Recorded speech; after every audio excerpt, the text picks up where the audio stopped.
What's up, Illini? I'm Tristan Kissick. And I'm Patch Kazan. Welcome to the premiere of Illini Sports Night.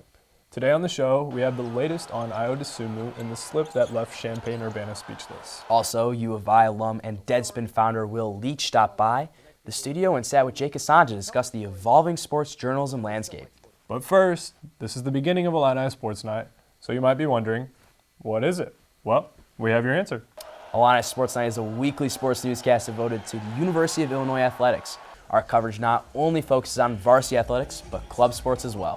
Whether it's men's basketball and football, or boxing and lacrosse, we have the inside access to all the sports you love.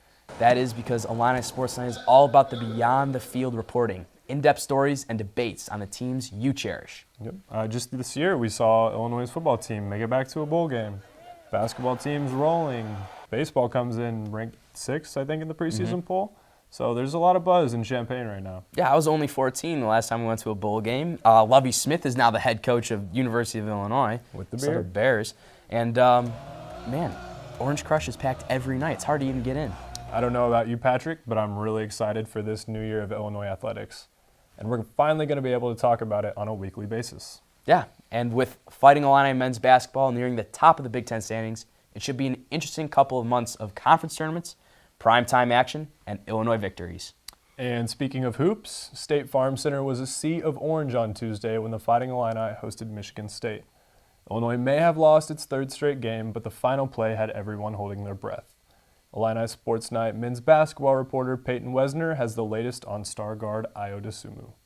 State Farm Center was sold out. The Orange Crush rocking. Yet, it was the Fighting Illini who lost on Tuesday night in more ways than one. Despite overcoming a 20-point second-half deficit, Illinois' third consecutive defeat was not the primary focus. Instead, the health of sophomore guard Ayo Dosunmu concerned teammates and opponents alike. I hope Ayo's okay. I really do. I mean, he's a great kid and a great player, and I don't know. Prayers are out to him. With a chance to win the game and Illinois trailing by just one, Dosunmu drove towards his right and slipped right around here. We're talking parallel to the right elbow. As time expired and the final horns sound, the Fighting Illini's leading scorer was clutching at his left knee. And a crowd of over 15,000 was holding its breath. Freshman and close friend Kofi Coburn is someone most worried about Dosunmu. The pair are very close on and off the court. I love Ayo. That's my brother. He checks on me off the court. He's always makes sure I'm good. Always makes sure I'm doing good in school. It's everything it's everything except basketball with Ayo, and that's why it hurts me so much to see him fall like that. Head coach Brad Underwood says Dosunmu was with the Illini medical staff after the game. His family also joined him as he was being evaluated. You get a knot in your stomach when you have one of your guys go down.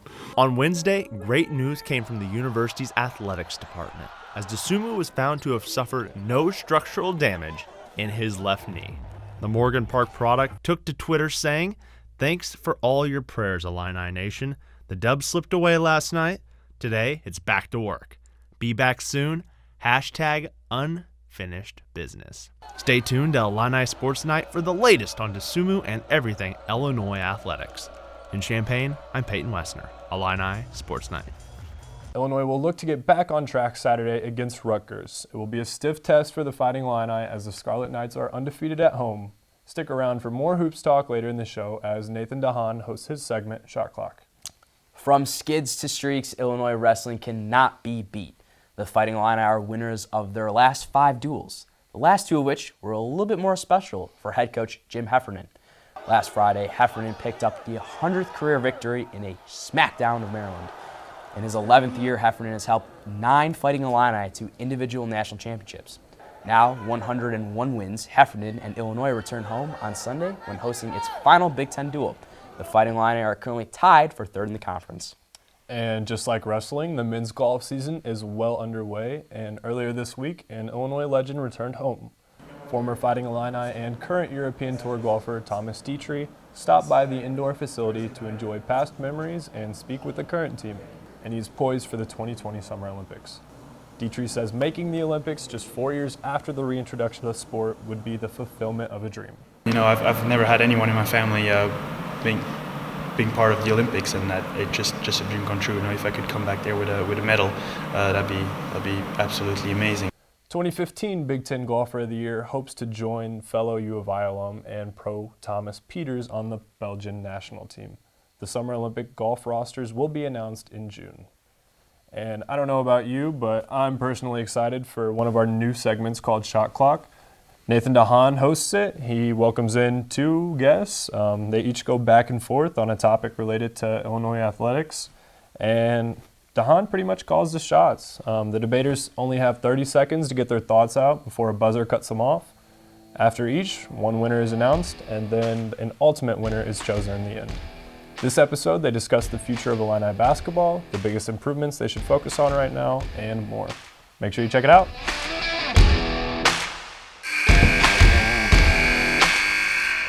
Hello and welcome to Illinois Sports Night's Shot Clock. I'm Nathan DeHaan, joined by Anthony Pasquale from the Champagne Room and Alex Aguilera from the Daily Illini. While Illinois fans' excitement has skyrocketed this season, the energy was quickly sucked out of the State Farm Center in last Tuesday's game against Michigan State. When star guard Ayo DeSumo goes down with a left knee injury in the closing seconds of the game, Illinois falls by just 1 point to the unranked Spartans. Illinois will likely crash out of the top 25 rankings now, and although the MRIs show that Ayo DeSumo's left knee has no structural damage, there's still no timetable for his return. Going right into it, we're going to talk about Illinois' upcoming road trip against Rutgers and Penn State. Anthony, I'm going to start with you. In that road game and not knowing Ayo's state of his health, who needs to step up and why? I think, for me, you look no further than guys who are already in the starting lineup. Obviously, Georgi Bezhanishvili needs to play better, but I'm looking at Trent Frazier to really step up. In his first two seasons, he was a prolific scorer for this team, and while he has been great on defense this year, the scoring has kind of just slipped out of his game. I know it's still in there. He's one of the best players on this team. He needs to show it on the upcoming road trip. Understood. Alex, what do you think? Well, for me, I'm not too worried about Trent Frazier, even though, yes, his scoring has dipped a little bit. I think he's a guy that has shown in the past that he can score when he needs to, and now that he's going to be the guy with Ayo out, he'll be fine. For me, it's going to be Kipper Nichols. He's only averaging 3 points a game. He's averaging, 2 rebounds a game. So I think that's a guy coming off the bench that, needs to step it up so that they can get that spark off the bench. Alex, I understand your point, but I'm going to give the point originally to Anthony here. I agree that, as Trent Frazier has looked great on the defensive end, you would like to see some more offensive input from the junior. Alex, I'll start with you on this one. How important are these next two games at Penn State and at Rutgers? They are major, Nathan. And when I'm talking major, I'm talking like major. Sure. But I think more than anything, it's got to be that Rutgers game. I mean, granted, Penn State's a really good team, but I think if you can get a road win at Rutgers, this is a team you've seen before. This is a team you beat before. If you can get that win, you get off that skid. And hey, even if you get a loss at Penn State, that Rutgers win, helps you a ton. Understood. Anthony, your take on it? Yeah, I think no matter what, you have to go into this road trip and get a win, whether it's Rutgers or Penn State. You got to come home without a 5-game losing streak. I think that's the biggest thing you got to take away. I think the Rutgers game is probably a little bit more winnable because, like you said, we did see them before. And I think the Penn State win would look better if they were able to do that. But without Ayo, there's no really telling which game is going to be easier to win. I just think no matter what, you have to win one of those games. Anthony, as much as I agree with you, I'm going to give the point to Alex because, you brought up how hard it is. It's impossible to win at Rutgers. They are such a good team at home. I think that win at Rutgers would actually look even better than the win against Penn State just because of how great of a home team that they have been. Anthony, I'm going to start with you on this time. It's been really hard to gauge where this team's at and what this team is really good at. They just keep seeming to win games. Obviously not recently, right, but going back to that 7-game winning streak. Anthony, what is this team's biggest strength? I think the biggest strength is the depth that they have, and I think that's going to be especially apparent for however long Ayo DeSumo is out. Even in that 7-game winning streak, I think the two biggest components of it were Alan Griffin and Andres Feliz, who were coming off the bench and performing. Now probably one of those guys is going to be in the starting lineup, and then a guy like Tevian Jones, who got some minutes against Michigan State, and Kipper Nichols, who also needs to step up a little bit. Getting those guys on the floor more, I think, might actually be a good thing for this team. Understood. Alex, what's your take on it? All right, well, as much as I love depth as the next guy, I'm going to have to go with these turnovers, okay? Turnovers, they're forcing other teams to turn over the ball at least 12 times a game, all right? So I think that opens up, the transition game for this team, which is, I think, they're at their peak when it comes to offense, is the transition. But then once again, that comes from turnovers. So I think, when you look at strengths, it's got to be turnovers. Yeah, and Underwood preaches turnovers in the way that his teams play defense really force turnovers. But I have to give the point here to Anthony. I think that this team is really deep, one of the deeper teams in the Big Ten, if you ask me. Alex, I'll start with you on this one. Go into the starting lineup now. You've seen a lot of struggles out of Georgi Bashanesvili recently, Yes. and really to start, 0 for 6 to start the game against Michigan State on Tuesday. What do you do with Georgi Bashanesvili if you're Brad Underwood?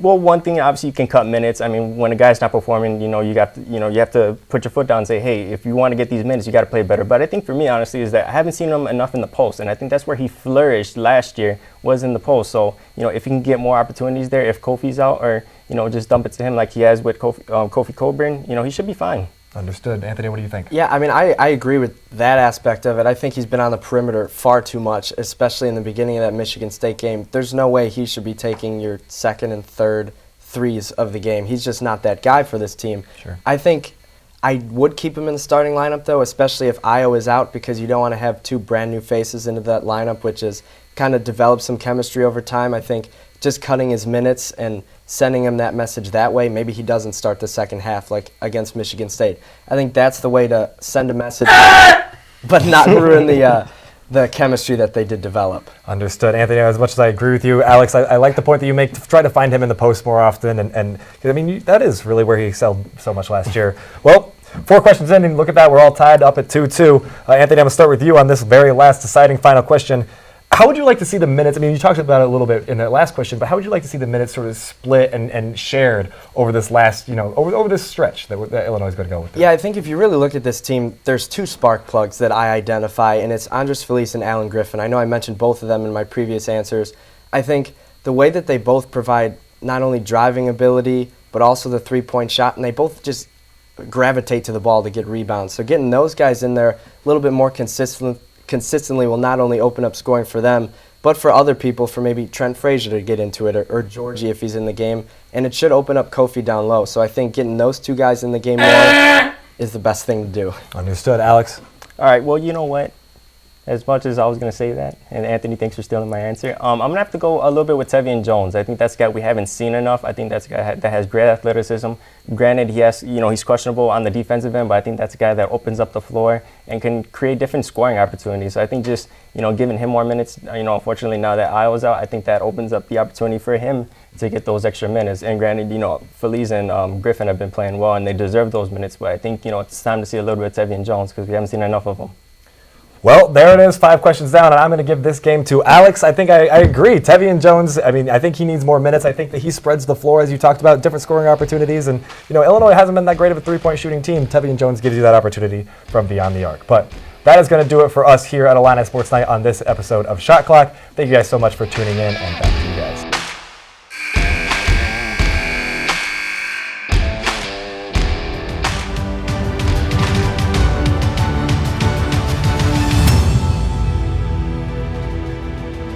First off, the first thing you should do after college, if you get the opportunity, is go away for a while. If you can. I started, when I graduated from college, I started my first job a week and a half later, and I've been in the working world since. My wife went to Spain for 6 months. When students ask you, well, Will, what's the next thing? What's the next internet thing? What do you tell them they should get into and kind of hone their skills at? Everything, which is the first thing. But the reason I say that is because there is, first off, it's impossible to predict. When I started Deadspin, YouTube did not exist yet. If I wanted to do a video, I one time took a picture with a developed camera of my television and then posted it to the internet to say, look, television is happening right now. That was things change so quickly. A lot of writers are I must think about what I'm doing and what is my motivation. To me, you just work. You sit down and you start working. So yeah, I like to keep busy. I'm very fortunate to be able to write for a lot of different places. I'm just going to do this until I collapse and die at my desk. So when you come back and talk to students like you're doing now, is that when you tell them just content is the name of the game, just care about what you're doing, don't really care about the eyes on it? I think that like the eyes matter. I don't mean to say they don't. You want people to read your stuff. You want people to affect. But I think if you start from that, you're reverse engineering the process. If you go with the idea, what are people going to like? What are people going to click on? You're missing the whole point of doing this in the first place. The whole idea, we go into this, we're in this room talking and we're writing and we're trying to make things and we're studying to all with this idea that we have a passion for this. And we want to tell stories. We want to express ourselves. We want to connect people. We want to tell the story for people that cannot tell the story themselves. That is why we got into this. That's why we did all this. There is also a business aspect to this that involves page views and numbers and clicks and so on, but that comes next. Started with the Daily Illini here at the University of Illinois. You were an editor, and then you founded Deadspin. You started this whole big thing. There was a stretch in between that was less successful. But yes, I was at the Daily Illini. I graduated in 1997. I was a sports editor. I was briefly a very ineffective editor-in-chief for one summer publication. But while I was here, I wrote for the St. Louis Post-Dispatch. I was a stringer for the AP. I worked for a lot of places. But then I moved to New York after a couple of years out of school and starved for 4 years, like all writers are supposed to when they go to New York. But I was very fortunate to have kind of caught a break with founding Deadspin. Deadspin was my idea. I started in 2005. I kind of was looking for a place that got rid of the disconnect for the people that worked in sports and the people who consumed sport. If you saw me at an Illinois basketball game, I would not look like someone that's being jovial. Like I'm stressing out, I'm pulling my hair out, but I'm a fan is the point. And for me, I wanted to find a way, and Deadspin allowed me to do that, and now my career afterwards, to still write about sports with passion, and I think hopefully perspective and feeling, but also still be able to be a fan. With Deadspin, what was the vision? Like, did it meet your expectations? Did you go with it where you wanted and make that kind of connect between the two different parties? I certainly think that it got much more popular much more quickly than I was expecting it to, which is great. That's what you want. You want to, when you have your $1 million idea, you want it to work and have it happen. But I also know myself well enough to know that I am not an actual entrepreneur. To see where Deadspin went and the fact that it got larger, but I think stayed true to the original vision, that was very exciting. And I was also knew myself well enough to know that I was probably not going to be the one that was taken there. And it's great because when you start a site that gets bigger after you leave, when they do something great, everyone's like, oh, Will, that's awesome. You found a Deadspin, way to go. And when you do something bad, they're all like, oh, that would have never happened if Will would have running Deadspin. It's a great deal. You get the best of both sides of it. It works out very well. For me, I would argue that, yes, those numbers count. If nobody read anything that I wrote, I would not get paid. Like I'm aware that exists in that, but I don't think it's smart to go in with that mindset. Because if you go in with it, I think you're no longer writing for your readers. You're writing for yourself, or you're writing for your bottom line, or you're writing in some sort of kind of cynical way that I think takes you out of what this is supposed to all be about. People worry about this with sports journalism all the time. Is sports journalism in trouble? Sports journalism will be in trouble when people stop caring about sports. As long as they still like sports, if people stop liking sports, yes, sports journalism will be in trouble. As long as they still like sports, I think they're going to be okay. The key thing to remember is the central focus is the same. It is storytelling, it is clear, clean expression of ideas, and it is telling the story of people that cannot tell the story themselves. Man, Will Leach can talk a mile a minute. It's just like... I mean, that interview felt like I read an entire book. Yeah, absolutely. Tell you a whole life story in a couple minutes. Anyways, what did he mean towards that end there when he said, you're telling the stories that people can't tell themselves? Yeah, well, it seems like there's not a story that Will Leach can't tell, the way he talks. But I think what he meant was you go out and you find someone with a story to tell, and they don't have the means or the opportunities to tell that story. And then you, as the journalist and reporter, give them that opportunity for more people to hear their voice and hear what they have to say, and just really put them up on a pedestal, so to speak, and give them a chance. Yeah, and he was the Daily Illini editor at one time. Mm-hmm. How does that kind of relate back to Illinois and what we do here? Yeah, I think Will Leach is just a perfect example of what we're trying to do, especially, I mean, us here, we're trying to find these athletes and tell their story and give them a personality. And they have a personality, obviously, but let them tell who they are and tell us who they are. Maybe this guy has a certain hobby that is interesting, or a certain background that people will like to hear about, and we give them that opportunity, and that's what we're trying to do. So I think it relates a lot. I think it's a really core value of not just us, but journalists and student journalists everywhere, just trying to give people an opportunity to be more than the athlete they are on the field or on the court. Yeah, I could certainly see myself a little bit in him too, and I'm sure you feel the way here as a journalist here. But Absolutely. That was a great interview. Anyways, let's move on to Tristan Kizik. That's all we have for the premiere of Illini Sports Night. Thanks for joining us, and be sure to tune in next week for a Wesner wrap-up and Nathan DeHaan's profile on a member of the Illinois hockey team. For Patrick Catazone, I'm Tristan Kizik. We'll see you next week.